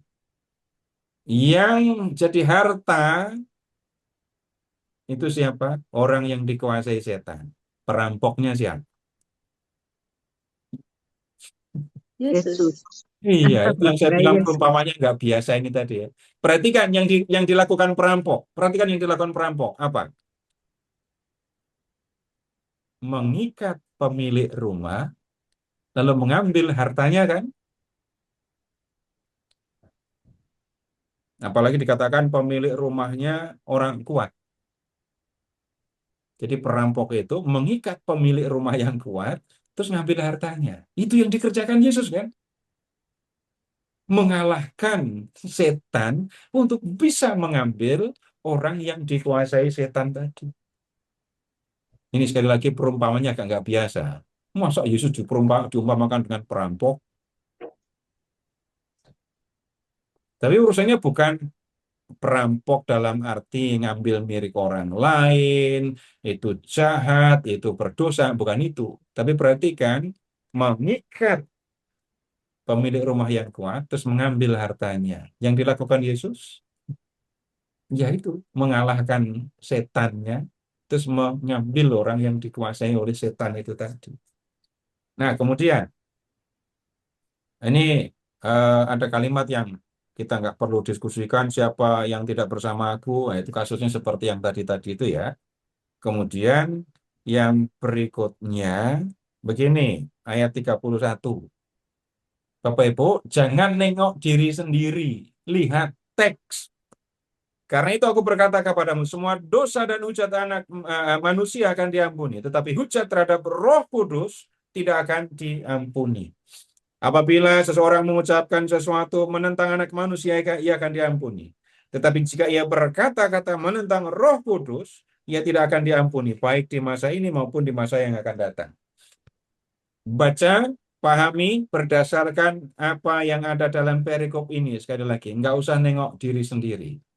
Nengok diri sendiri itu maksudnya, jangan-jangan aku sudah menghujat Roh Kudus, jangan-jangan aku sudah berbicara menentang Roh Kudus. Bukan begitu. Nah, sekarang Bapak Ibu, lihat ayat 28. Ayat 28. Yesus mengusir setan itu dengan kuasa siapa? Oh Allah. Ya. Orang-orang Farisi menuduh Yesus mengusir setan dengan kuasa siapa? Beelzebul. Sekarang, itu penghinaan terhadap Roh Allah atau bukan? Ya, penghinaan. Iyalah penghinaan. Jelaskan penghinaannya. Nah, Bapak Ibu, tolong jangan konsentrasi kepada tidak bisa diampuni di dunia ini, tidak di dunia yang akan datang, tidak. Bukan, nggak usah memahami itu harafiah. Tindakan orang-orang Farisi itu dikatakan sangat keliru, kesalahan besar. Yesus mengusir setan dengan kuasa Roh Allah, mereka tuduh Yesus mengusir setan dengan kerjasama minta bantuan kepada pemimpin setan. Itu penghinaan. Ya, seringkali kalau membaca teks ini orang berpikirnya ini menentang Roh Kudus, nggak bisa diampuni. Nah, kita nggak perlu konsentrasi di situ karena itu yang membuat orang kemudian tidak memahami isi perikop ini. Menentang Roh Allah, menentang Roh Kudus itu kesalahan serius. Dan dalam hal ini yang kita temukan apa? Yesus mengusir setan dengan kuasa Roh Allah, tapi dituduh Yesus kerjasama dengan iblis, bahkan merendahkan diri di depan iblis. Karena apa? Meminta bantuan iblis untuk mengusir setan-setannya itu. Nah, kemudian berikutnya sekarang yang ini sinis sekali. Orang bisa membacanya dengan sangat sinis. Ayat 33. Jikalau kamu membuat suatu pohon baik, baik pula buahnya. Jikalau kamu membuat pohon tidak baik pula buahnya. Sebab dari buahnya pohon itu dikenal. Hai kamu keturunan ular berbisa, bagaimanakah kamu dapat mengucapkan hal-hal yang baik, sedangkan kamu sendiri jahat? Sebab yang diucapkan mulut meluap dari hati. Orang yang baik mengeluarkan hal-hal baik dari perbendaharaan hatinya yang baik, dan orang jahat mengeluarkan hal-hal yang jahat dari perbendaharaannya yang jahat. Aku berkata kepadamu, setiap kata gegabah yang diucapkan orang akan dipertanggungjawabkannya pada hari penghakiman. Sebab menurut ucapanmu engkau akan dibenarkan, menurut ucapanmu pula engkau akan dihukum. Perhatikan ini keseluruhan dan kemudian kita akan menemukan kenapa Yesus bilang begini. Balik lagi, aku mengusir setan dengan kuasa Roh Allah, tapi kamu bilang aku mengusir setan dengan kuasa iblis.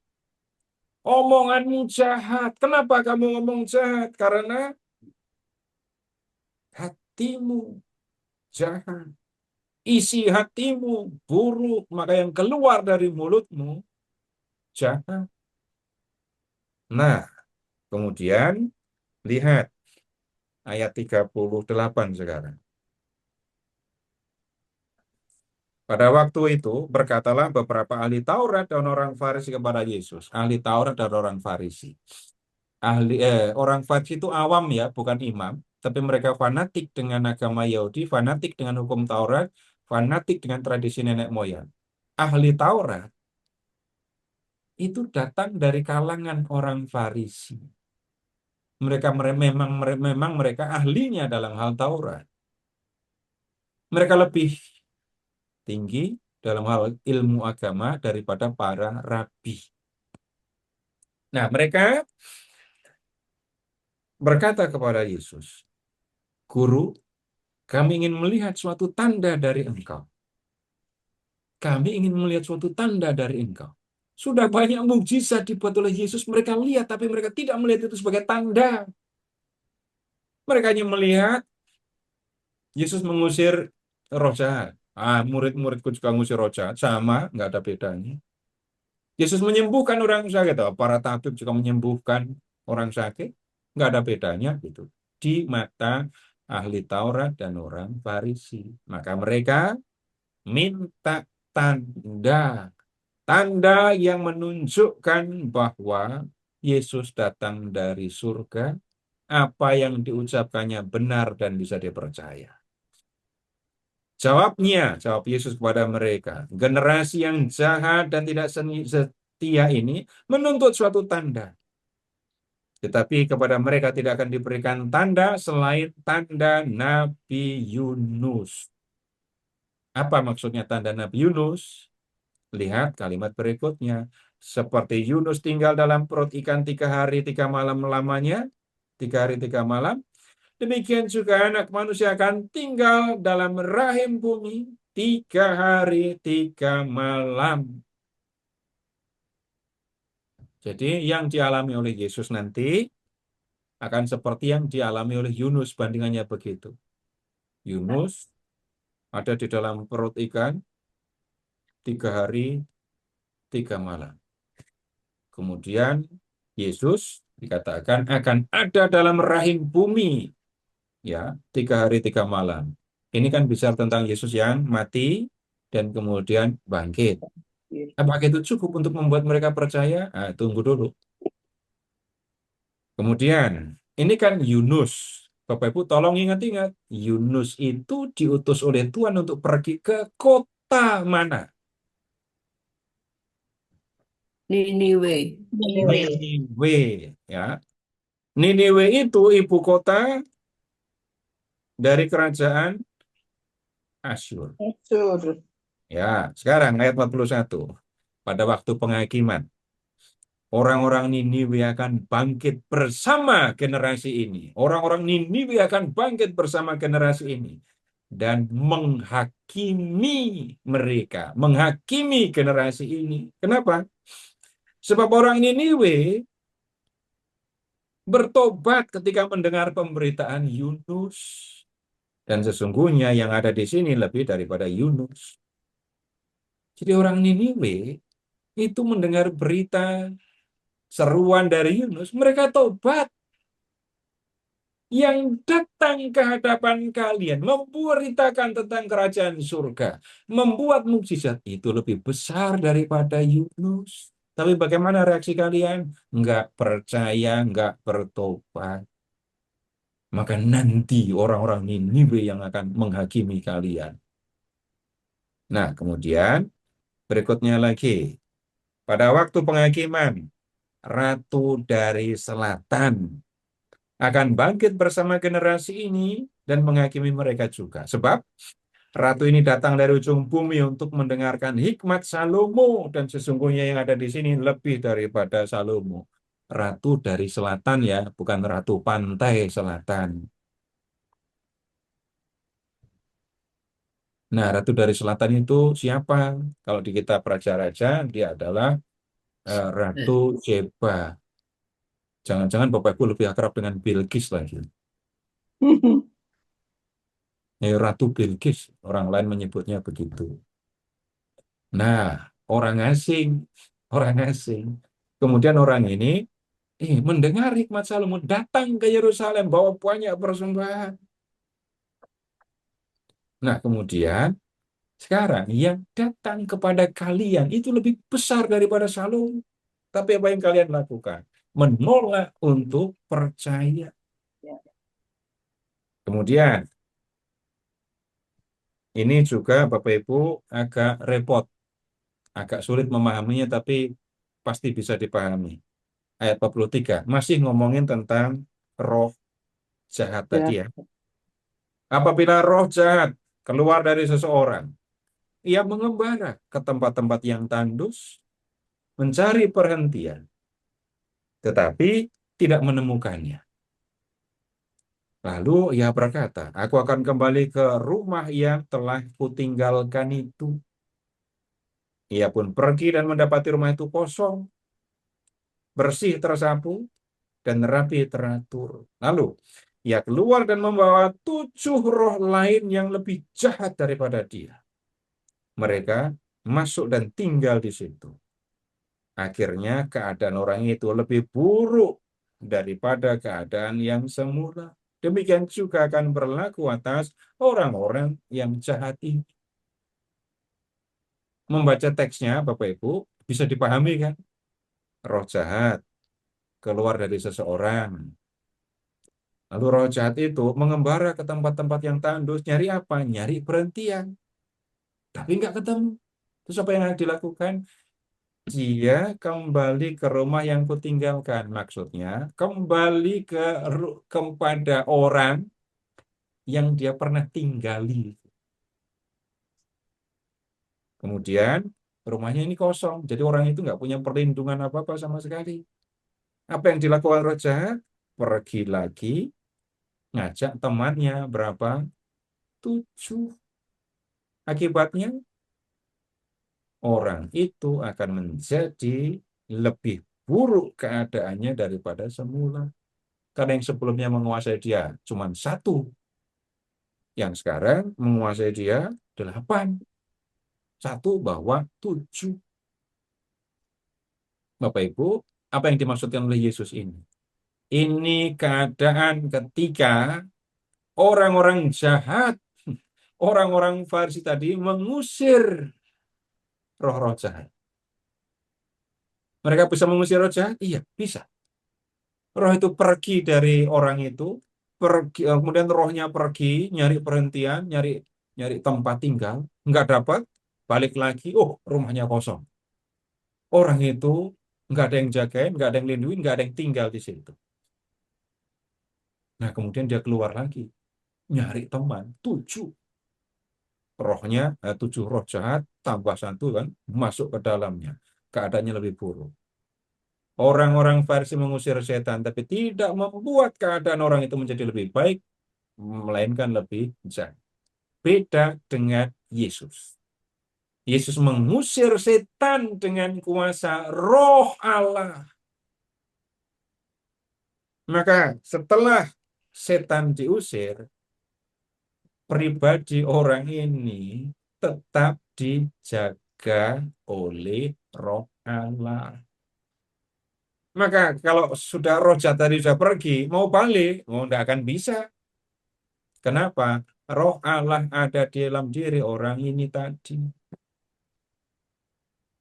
Itu bedanya pengusiran setan yang dilakukan oleh Yesus dengan yang dilakukan oleh orang-orang Farisi. Nah, kemudian sekarang, ya situasi agak tenang sekarang. Ini perdebatan pertikaian Yesus dengan para pemuka Yahudi kayak gitu. Lalu, ayat 46. Ketika Yesus masih berbicara dengan orang banyak itu, ibunya dan saudara-saudaranya berdiri di luar dan ingin berbicara dengan dia. Seseorang berkata kepadanya, "Lihat, ibumu dan saudara-saudaramu ada di luar dan ingin berbicara dengan engkau." Jawab Yesus kepada orang yang berkata kepadanya, "Siapakah ibuku? Siapa saudara-saudaraku?" Lalu katanya sambil menunjuk ke arah murid-muridnya, "Inilah ibuku dan inilah saudara-saudaraku.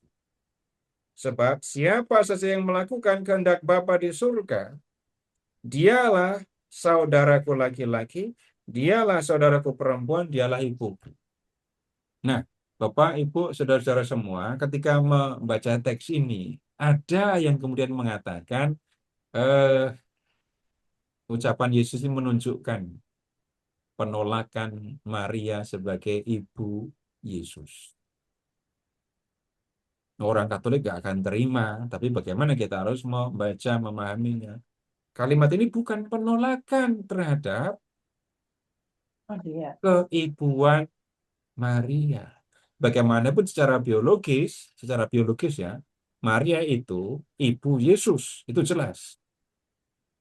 Dan kemudian kalimat ini dimengerti seolah-olah Yesus menolak keibuan biologis, menolak keibuan Maria dengan mengatakan, seolah-olah mengatakan, ibuku bukan yang di luar, ibuku bukan Maria, saudaraku bukan yang di luar. Ibuku yang ada di dalam ini, ibuku yang melakukan kehendak Allah dan melakukannya. Tapi tunggu dulu, benarkah Maria itu bukan ibu Yesus dalam arti seperti yang disebut di ayat 50? Yang melakukan kehendak Bapakku di surga, dia saudaraku, dia ibuku. Coba sekarang ke bab 1. Matius bab 1.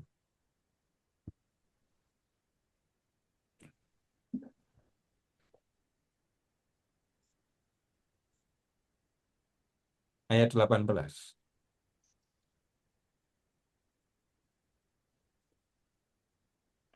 Maria mengandung dari Roh Roh Kudus. Kudus. Kemudian Maria melahirkan Yesus. Tunggu. Dari situ saja. Mengandung dari Roh Kudus, melahirkan Yesus. Apakah berhenti sampai di situ? Tugas Maria? Tidak. Enggak. Lihat sekarang, ketika menyingkir ke Mesir. Ketika menyingkir ke Mesir. Dan Maria menolak gitu. Malam-malam pergi jauh, udah di rumah saja. Gitu. Enggak. Maria melakukan apa yang diperintahkan oleh Tuhan melalui malaikat. Nah, sekarang begini aja. Begini. Eh, Ibu-ibu saya tanya ya. Ibu-ibu saya tanya. Dan jawab apa adanya saja ya. Ibu sebagai ibu yang wajar gitu ya. Kalau anak ibu sakit, ibu akan segera mengusahakan supaya dia sehat. Benar apa enggak? Benar. Betul. Tidak satu pun di antara ibu melihat anaknya sakit akan mengatakan, biarkan saja. Hidup ya syukur, mati ya udah. Wow, nggak ada. Enggak ada kan? Enggak ada yang mengatakan begitu. Sekarang berikutnya. Itu kehendak Tuhan untuk ibu atau bukan? Iya. Menjadi ibu yang kalau anaknya sakit mengusahakan kesembuhannya. Itu kehendak Tuhan untuk ibu lakukan apa enggak? Iya. Iya. Iya, Ya, betul. walaupun ibu enggak mendengar suara dari surga, enggak dengar malaikat, suara hati ibu pasti akan bicara. Tuhan bicara lewat situ, lewat suara hati.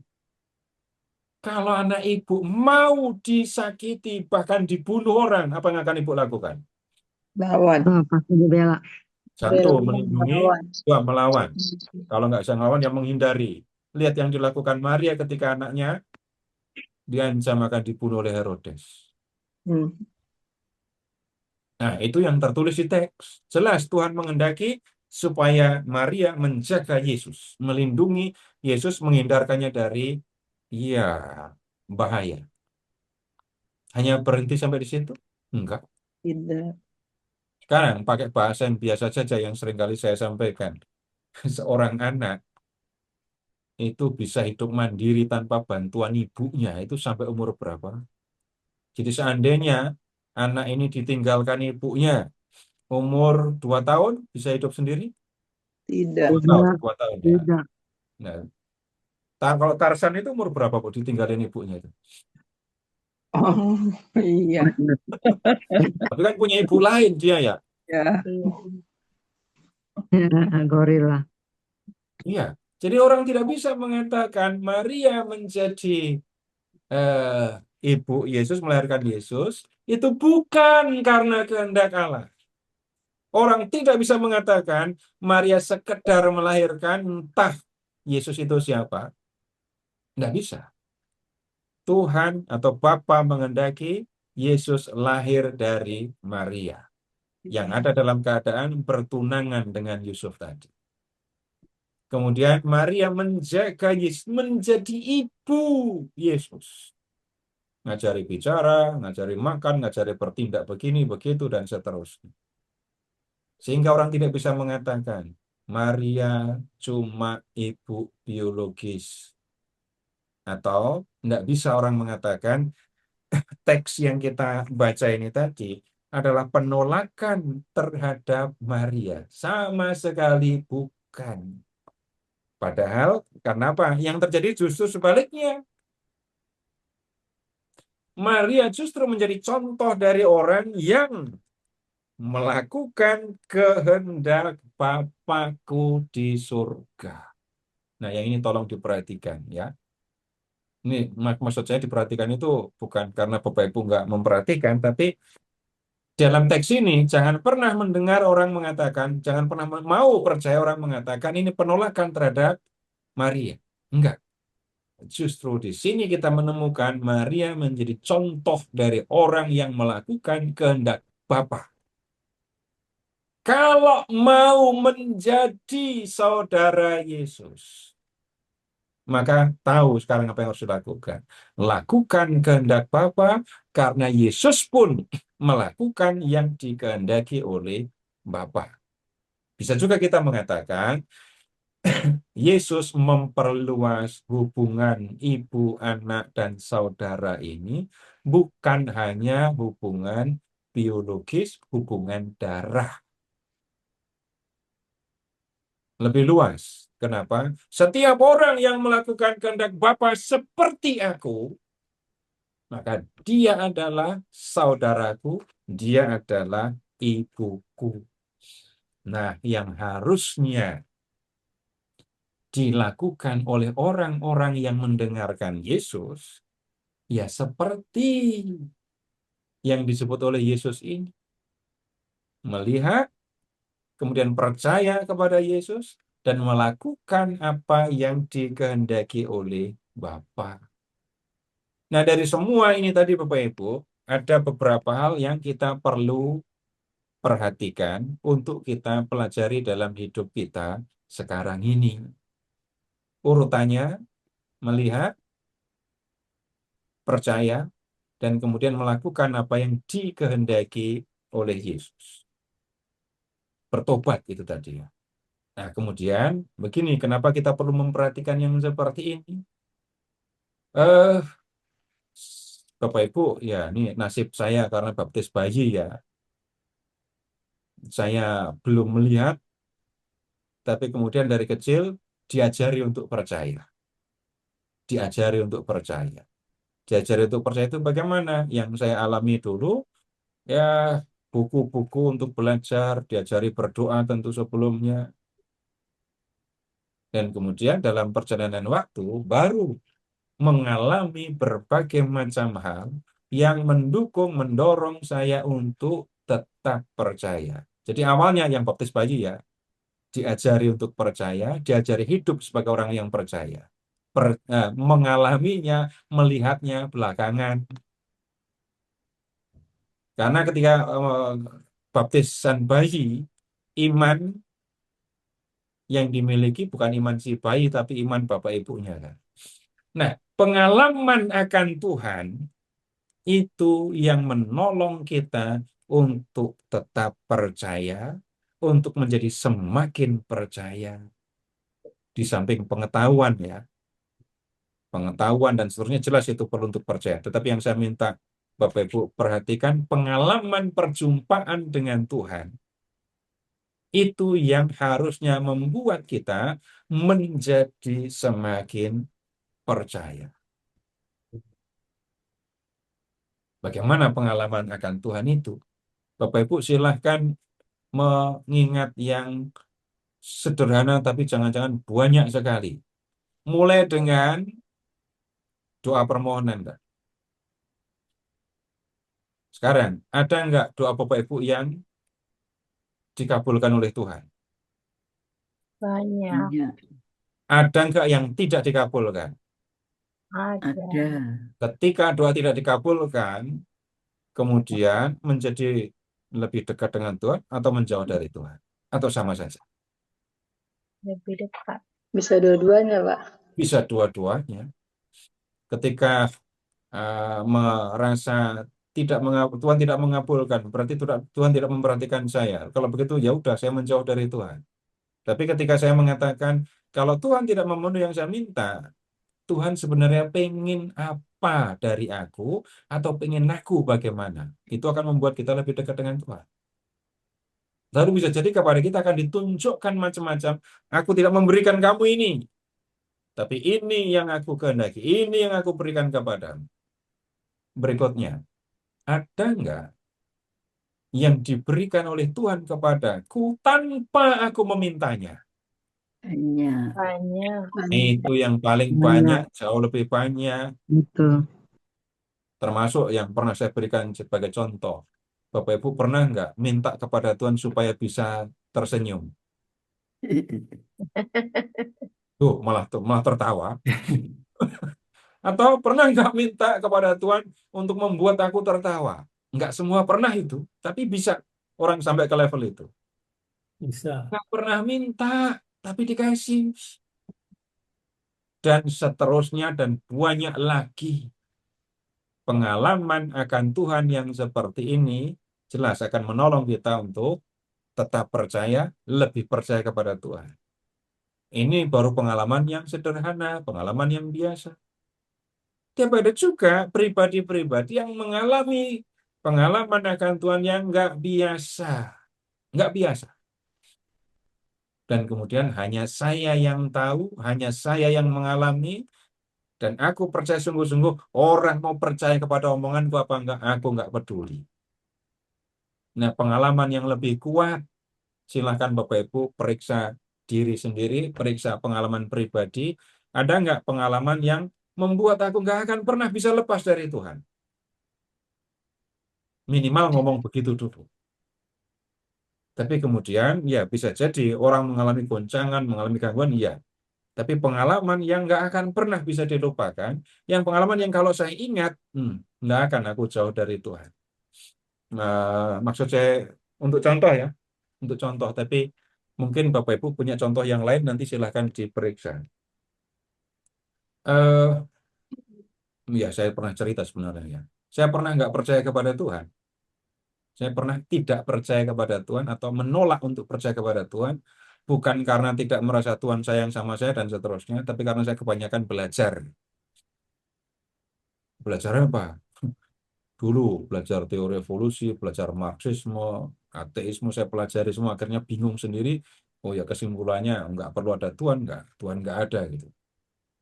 Tapi kemudian dalam satu retret kelas 3 SMA, sampai sekarang saya masih ingat kok rasanya. Retret, meditasi di kapel, mata terpejam, tenang sekali, mata terpejam ya, tapi saya melihat terang. Otak saya kayaknya nggak begitu berfungsi deh waktu itu.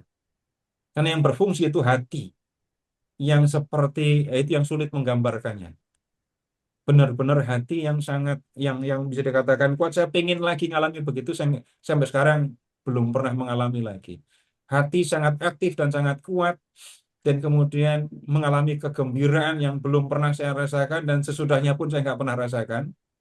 Sampai waktu itu rasanya nggak pengen buka mata. Nah, itu pengalaman yang bisa dikatakan istimewa yang saya alami. Bisa jadi orang lain mengalami yang berbeda, Bapak Ibu mengalami yang berbeda, tapi yang tolong diamati, pengalaman itu seperti orang-orang di zaman Yesus melihat mukjizat.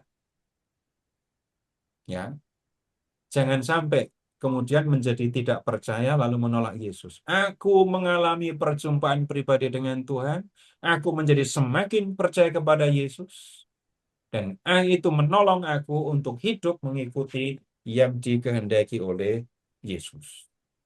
Nah, Bapak Ibu, nanti pertanyaan Pak Oki mungkin saya tanggapi di pertemuan berikut ya. Tapi supaya Makasih, Pak.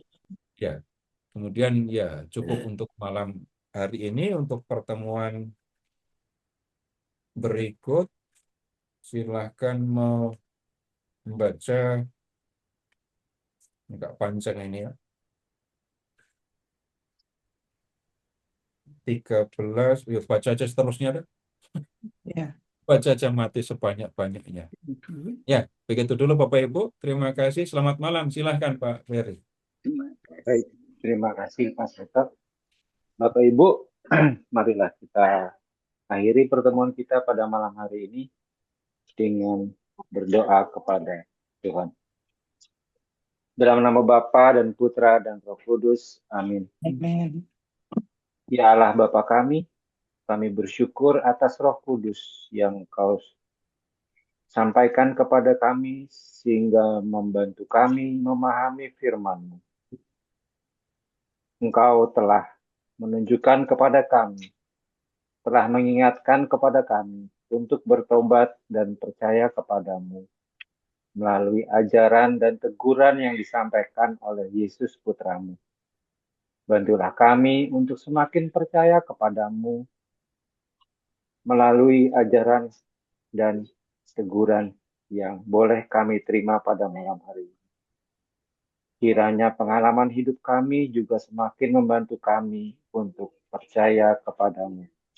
Kobarkanlah dalam diri kami kasih kepadamu dan kasih kepada sesama, supaya kami semakin mengasihi Engkau dan sesama kami, demi Kristus Tuhan dan Penyelamat kami. Amin. Amin. Dalam nama Bapa dan Putra dan Roh Kudus. Amin. Amin. Terima kasih Terima Pak kasih Kusum, Bapak terima Ibu. kasih Bu Terima Ferry, kasih Pak Pak Seto. Sultan, Terima kasih, Terima terima kasih kasih Pak. Pak Riki. Bapak Ibu. terima kasih. Terima kasih Pak Terima Seto, kasih terima kasih Pak Ferry, Selamat malam Bapak Ibu. semuanya. terima Sampai kasih Om bertemu lagi Maleni. minggu depan.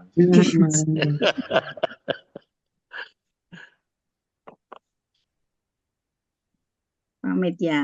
Pamit Bapak Ibu. Amin. Terima kasih Semua Oma, pamit. Ya, Pak Andi. Thank Terima you. kasih. Makasih juga. ya. Baik Bapak Ibu, saya tutup ruang Zoom-nya sampai bertemu lagi minggu depan di waktu dan jam yang sama. Terima Makasih kasih. Pak Selamat Ferry. malam. Terima kasih Pak Amin. Ferry.